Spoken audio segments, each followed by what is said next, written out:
லூக்கா 3:41. அப்படி தாய் தகப்பன்மார் வருஷந்தோறும் பஸ்கா பண்டிகையில் எருசலேமுக்கு போவார்கள்.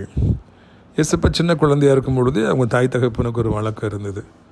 கரெக்டாக பஸ்கா பண்டிகை வரும்பொழுது அவங்க தவறாமல் எருசலேம் போயிடுவாங்க, அதை ஆசரிப்பாங்க, கொஞ்ச நாள் இருப்பாங்க, அதுக்கு பிறகு அவங்க திரும்பி வருவாங்க. எவ்வளோ வேலை இருந்தாலும் அதுக்கு போகாமல் இருக்கவே மாட்டாங்க. அதை பார்த்து தான் ஆண்டவர் வளர்ந்தார், ஆலயத்துக்கு போனார், ஆசாரிகள்கிட்ட பேசினார், எல்லோரும் ஆச்சரியப்பட்டாங்கலாம் நம்ம பார்க்குறோம். இன்றைக்கி தாய் தகப்பன்மார் பிள்ளைகளை இந்த தாய் தகப்பனை போல் ஆலயத்திற்கு அழைச்சிட்டு போகிறாங்களா, தவறாமல் சண்டே ஆனோன்னு சர்ச்சைக்கு கூப்பிட்டு போகிறாங்களா, சனிக்கிழமை ஆனோன்னு நம்முடைய ஊழியத்துக்கு அழைச்சிட்டு வராங்களா, லீவ் வந்தோடனே விபிஎஸ்க்கு அனுப்பிட்டீங்களா, உங்கள் பிள்ளைகளை அனுப்பிட்டீங்களா?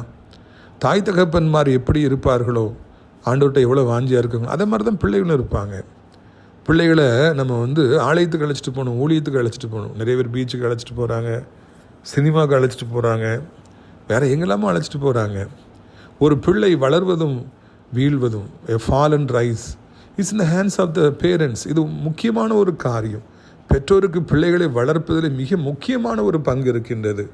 ஆண்டவர் இப்படியாக மிகப்பெரிய ஊழியக்காரனாய் மாறியதற்கு யோசேப்பு மரியாளும் பஸ்கா பண்டிகைக்கு ஆலயத்துக்கு தவறாமல் போனாங்க. அது ஒரு காரணம்.